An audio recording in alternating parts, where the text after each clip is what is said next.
A name that has been shadowed in secrecy has finally been revealed after more than a decade of high-profile crimes and suppression orders. He has been dubbed by the media as Australia's baddest man. His name is Reynold Glover. His identity can finally be revealed after media and publishing company News Corp won a series of legal battles to overturn 4 suppression orders that has kept Glover's identity a secret for almost a decade. The non-publication orders previously prevented it being revealed that Glover was behind a 2013 crime wave across New South Wales. This is the story of Australia's baddest man, Reynold Glover. Glover grew up in a poor section of Marrickville in Sydney's inner west in a single-parent household with his mother. Trouble came early and Glover spent time in Dulwich Hill's Edgware School for youth with emotional and behavioural problems. However, it was in 1999 that Glover, aged 12, found himself charged with murder during a home invasion where 56-year-old Ralph Terrence Mason was stabbed and beaten to death. Just quickly, if you're enjoying this video so far, please consider subscribing and liking this video. It really helps me out and helps the channel grow. Glover spent 176 days in custody awaiting trial until the murder charges were dropped due to lack of evidence. Glover pleaded guilty to robbery after the courts heard the teenagers went to Mason's house to rob him after hearing he was rich. Glover received a 2-year suspension order. This early introduction to crime set the foundations for Glover's life in the underworld. In 2005, Glover smashed his way through the front of a Bendigo bank in Radwick using a sledgehammer. 6 weeks later, Glover held up the Hunters Hill Hotel at gunpoint. He was jailed for both crimes. After being released from jail in 2008, Glover linked up with a gang of similar young men from rough sections of Sydney. From that point, police alleged Glover tore a path through Sydney and the fallout tied up the city's court system for more than a decade. In 2009, Sydney was hit by a wave of armed robberies on cash in transit vans where millions in cash was stolen. They all followed a similar pattern. Balaclava-clad gunmen armed with assault rifles and pistols, assisted by a getaway driver in a rotating fleet of stolen sports cars. Over 6 cash vans were hit by the gang, with an estimated total of $6 million in cash stolen. In the early months of 2009, Glover and his crew were seemingly living the high life. Glover had moved into a luxury waterfront apartment in Sydney CBD with his girlfriend, who he had recently convinced to return to Australia from the US. However, little did Glover know, the police investigation into the recent cash in transit van robberies was about to blow wide open. In 2009, Meriton worker Wayne Gettis arrived at his job at a South Sydney block of apartments. On the ground in the car park, he spotted 4 paper dockets. All of them featured the Chubb logo. There were also 2 smaller pieces of laminated paper. The next day, Wayne Gettis saw an article in the Daily Telegraph about the $2.3 million stolen from the Lane Grove Chubb base. The maintenance worker met with the police and handed them the cards and the docket. But what was the Chubb material doing at this apartment complex? The answer lay in a major Sydney drug dealer who can legally only be known as Mr. X. Mr. X, who sold cocaine and heroin by the kilogram, leased an apartment inside the complex and was living there. As well as living in the apartment, Mr. X had also convinced a number of Meriton staff into letting him use an empty apartment as a safe house to store drugs, guns, explosives and bulletproof vests.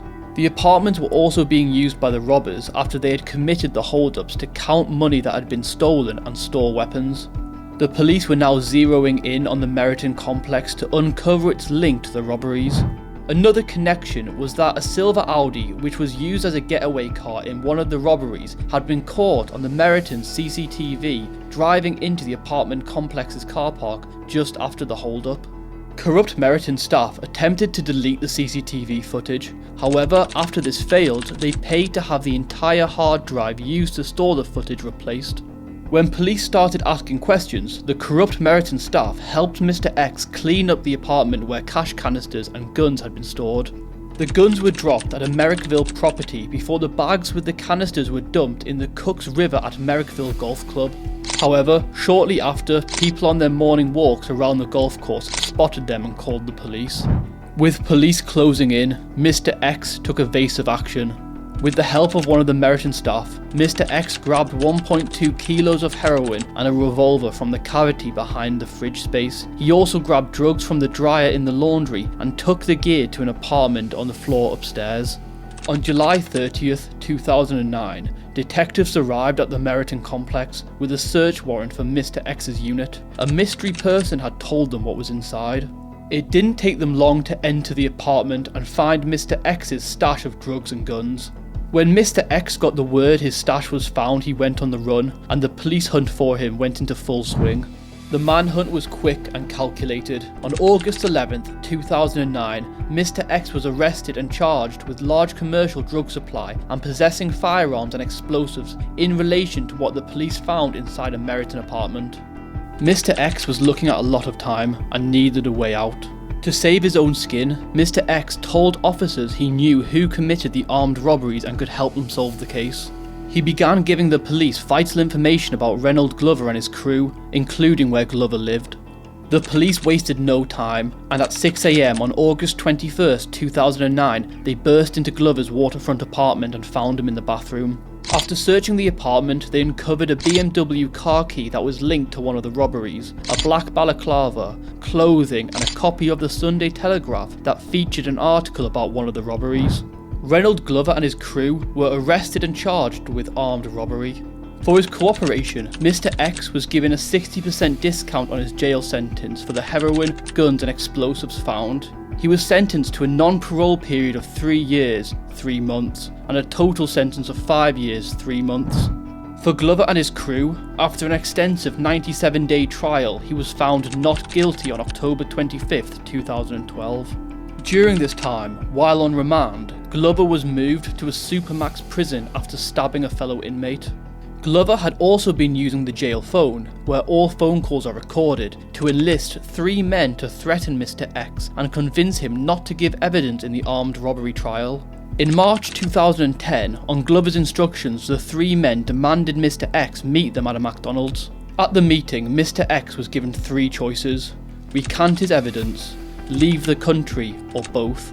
Mr. X told them he would flee Australia in 3 months and would be long gone by the time the armed robbery trial started in 2012. However, it was a lie. Instead, Mr. X told his police handler about the demands. As a result, police listened in on a call Mr. X had with Glover's cohorts, where the men passed on threats to Mr. X and his family. On April 7th, 2009, Mr. X asked one of Glover's minions to email the wording of what he should write to the police to recant his evidence. That night, the email was sent to Mr. X. It read, "I, Joe Blow, lied about Glover and the other 3 accused, doing 6 armed robberies, and I also said that I was counting money with Reynold Glover, which was a lie. I lied because I got caught with heroin and guns, so I blamed the above people because I knew they had been in trouble with the police before and the police will believe me. I have been to the jail before and I hate it in jail, and that's why I will say and do anything not to go to jail." Glover was also captured making a call on a prison phone telling one of his underlings to remind Mr. X that if he fails to comply that things will start happening. On April 13th, 2010, Mr. X told the men he would not be recanting his statement or leaving the country. Glover's response was to have a message communicated to Mr. X that the Assyrians have been contacted to harm a member of his family. On April 14th, 2010, Reynold and 3 others were charged with conspiracy to pervert the course of justice. After being found not guilty of the robberies, Glover was released on a $700,000 bail on November 29th, 2012. During his time of freedom, Glover was a busy man. He decided to make 2 visits to one of New South Wales' most notorious inmates at Lithgow Jail, Bilal Houchar. During the visits, Glover told Houchar he shot a West Sydney gangster's aunt and committed perjury while giving evidence in the $6 million armed robbery trial.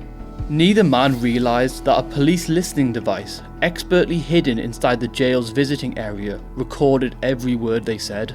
A hidden camera also filmed the 2 men during the jail visits on February 24th and March 10th in 2013. This was the beginning of the end of Reynold Glover. On March 4th, 2013, Glover took on a new apprentice, Omar Houchar, a relative of Bilal Houchar. They held up a cash-in-transit van outside Broadway shopping centre with 2 other men. However, Reynolds' first publicly recorded stint as an armed robbery teacher failed. The getaway driver, in a stolen Audi, recognised they had taken too long and the police would soon be arriving. He hit the horn as a signal for the men to flee. They left the scene empty-handed. During his years operating in the Underworld, Glover had unsurprisingly made several enemies, one of whom was Sydney crime boss Bassem Hamzy. Bassem Hamzy's cousin, Bilal Hamzy, had stolen $5,000 from Glover's mother over a dispute between himself and Glover whilst Glover was in jail. For this, Reynold Glover swore revenge. 5 days after the armed robbery at Broadway shopping centre on March 9th, 2013, armed with a Glock pistol, Glover went to take his revenge. Glover found Bilal Hamzy's car outside a property in Auburn, a western suburb of Sydney. The property belonged to Maha Hamzy, Bilal Hamzy's aunt. After failing to lure Bilal Hamzy out of the property, Glover unloaded 31 shots at the front door. Glover would later tell a friend he didn't know who was on the other side of the door. He was after Bilal and didn't care if there was an army of gangsters on the other side. 8 of the bullets hit Maha Hamzy, fracturing her left tibia and right femur. She also suffered bullet wounds to her pelvic region. Though badly wounded, she survived the attack. The next day, on March 10th, 2013, Glover visited Bilal Houchar to tell him the news. Police listened to the recording of Glover's conversation with Bilal Houchar in Lithgow Jail on February 24th, and on March 10th, 2013, when Glover left the second jail visit with Houchar, police were ready to strike. Heavily armed Tactical Operation Police arrested Glover at his mother's house at 10:05 p.m. on March 10th, 2013. A police search of his mother's home, where he was living at the time, uncovered the Glock pistol used to shoot Miss Hamzy. On October 28, 2014, a jury at the Sydney District Court found Glover guilty of shooting with intent to murder. A major piece of evidence in the case was the secret recordings made by the police in Lithgow Jail in 2013, where Glover told inmate Bilal Houchar he shot Miss Hamzy as revenge for Bilal Hamzy standing over his mother. Glover's run of good luck had run out. On May 15, 2015, Judge Penny Hock sentenced Glover to a maximum sentence of 21 years and 6 months, with a non-parole period of 16 years. On July 10, 2015, Glover was further sentenced for 4 years after being found guilty of threatening Mr. X. Glover lost his appeal against the conviction in the New South Wales Court of Criminal Appeal on March 31, 2017. As for Omar Houchar, he got caught on 3 separate police listening devices, which recorded him admitting to the robberies outside Broadway shopping centre in 2013. Omar pleaded guilty and was sentenced to a maximum of 10 years in jail on February 13, 2018. The Broadway robbery marked Glover's final case before the courts. Glover's lawyer entered a guilty plea to the robbery on July 28, 2023. Glover is currently serving his time at Goulburn's Supermax prison. Glover's decade-long journey through the courts is set to reach a conclusion when his sentencing proceedings begin on November 3rd, 2023. I'll make sure to keep a close eye on the case. As always, if you've made it this far, thank you so much for watching. Let me know what you think of this case below in the comments. Till next time, take care.